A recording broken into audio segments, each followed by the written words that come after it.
मणिपुर के घटना के बाद प्रधानमंत्री नरेंद्र मोदी ने तमाम राज्यों से कहा है कि लॉ एंड ऑर्डर पे ध्यान दिया जाए और खास तौर से महिलाओं के खिलाफ जो क्राइम होता है उसमें पार्टी लाइन से ऊपर उठकर कार्रवाई की जाए, क्रैकडाउन किया जाए अपराधियों के खिलाफ। हालांकि इस मुद्दे पे भी अब राजनीति शुरू हो गई है। Jharkhand non BJP ruled state है और यहां के मुख्यमंत्री ने कहा है कि बिल्कुल जो है मणिपुर का घटना काला अध्याय है देश के लिए। प्रधानमंत्री जो है बाहर सस्टेनेबल डेवलपमेंट और ऑल अराउंड इंप्रूवमेंट की बात करते हैं। रेड कारपेट वेलकम जो है उसका उनको स्वागत किया जाता है। देश में सिविल वार जैसी स्थिति है, 2 स्टेट आपस में भिड़ भी चुके हैं। साथ ही साथ जिस तरह से वहां पे घटना घटी है ये लॉलेसनेस और एनार्की यानी अराजकता की पहचान है। इस मुद्दे पे बातचीत करने के लिए हमारे साथ खुद मौजूद हैं बीजेपी के राष्ट्रीय उपाध्यक्ष और झारखंड के पूर्व मुख्यमंत्री रघुवर दास जी। उनसे सीधे बातचीत करते हैं। सर, ये कहा जा रहा है मुख्यमंत्री की तरफ से नॉन बीजेपी रूल्ड स्टेट है, साफ तौर से ये कहा जा रहा है कि मणिपुर में लॉलेसनेस और एनार्की है। प्रधानमंत्री विदेश में घूम रहे हैं और यहाँ पे सिविल वॉर जैसे हालात हैं। 2 राज्यों के बीच में पहले भी लड़ाई हुई थी और मणिपुर में बिल्कुल अराजकता है। इस घटना के बाद मुख्यमंत्री ने कहा कि यह काला अध्याय है। देखिए, मणिपुर की जो घटना घटित हुई से सारा देश दुखी है और यही कारण है कि माननीय प्रधानमंत्री मोदी जी ने मीडिया के समक्ष आकर बहुत ही कड़े शब्दों में घटना की निंदा करते हुए उन्होंने देशवासियों को आश्वस्त किया कि दोषी किसी कीमत पर नहीं बचेंगे और सभी राज्य सरकारों को कि महिला और बच्चों के तरफ किसी तरह की कोई घटना होती है तो उस पर कड़ी से कड़ी कार्रवाई हो। लेकिन जो हमारे विपक्षी दल है उनको थोड़ा अपने भी गिरेबान झांकना चाहिए, सिलेक्टिव नहीं होनी चाहिए। एक तरफ मणिपुर की घटना का सारे लोग निंदा कर रहे हैं, जो गलत है वो गलत है।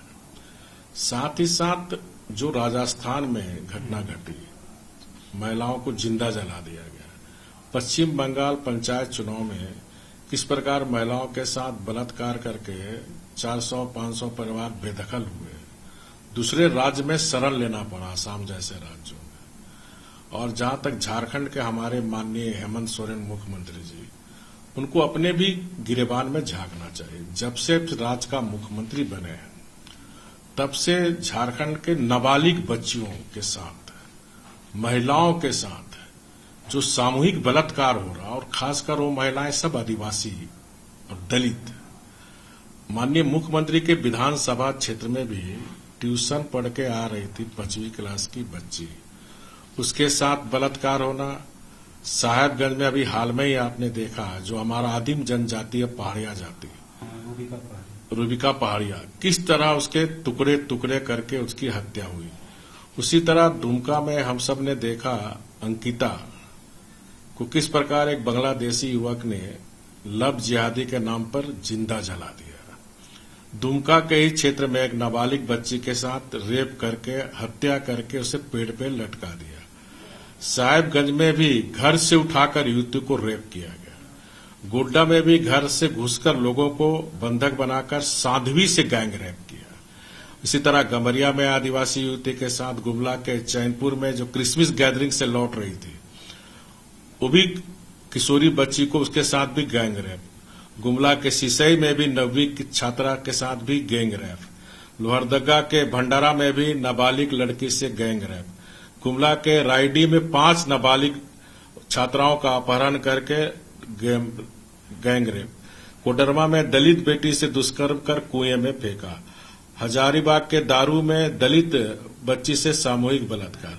और आज भी समाचार पत्र में 2 जिले में आज भी नाबालिग बच्चियों के साथ बलात्कार की घटना की खबरें छपी है। तो अपने राज्य की जो घटना घट रही है, ये क्या इस राज्य के ऊपर कलंक नहीं है कि एक आदिवासी मुख्यमंत्री रहते हुए आदिवासी हमारी नाबालिग बच्ची के साथ, हमारी महिलाओं के साथ, अब राज्य में तो लोग डर रहे हैं, महिलाएं और हमारी बेटियां घर से निकलने में। अब घर से उठा के रेप कर दिया जा रहा। कहां शासन? ये नारी की स्थिति नहीं है झारखंड में, जहां घर में हमारी सोई हुई बेटी को उठाकर रेप कर दिया जा रहा। ये नारी की स्थिति नहीं है।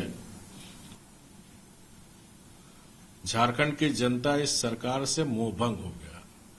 हमारी महिलाएं बेटियों का इस राज्य में सुरक्षित नहीं है।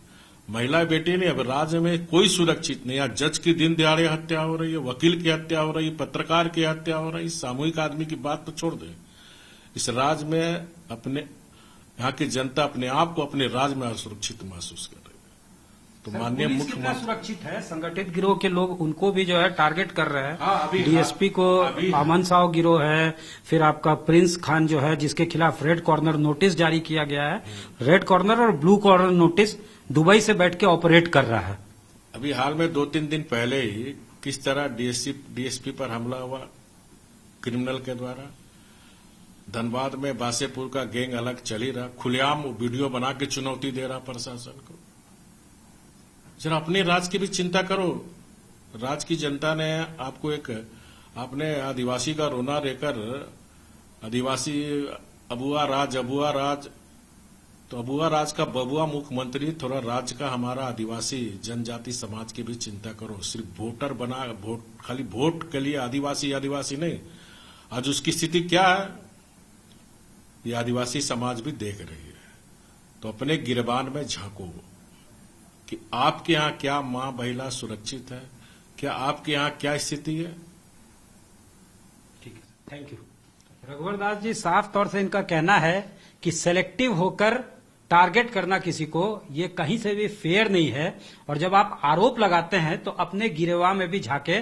खास तौर से ये कहना चाहते हैं कि जो नॉन बीजेपी रूल्ड स्टेट है वहां पे क्या सब कुछ ठीक है, लॉ एंड ऑर्डर है, वहां पे semblance of law and order है, और क्या वहां पे इस तरह की घटनाएं नहीं हो रही है। तो कुल मिलाकर इनका कहना है कि राजनीति करना ठीक नहीं है। मणिपुर में जो घटना घटी है उसको कोई डिफेंड नहीं कर रहा है, उसको सब कंडेम ही कर रहे हैं।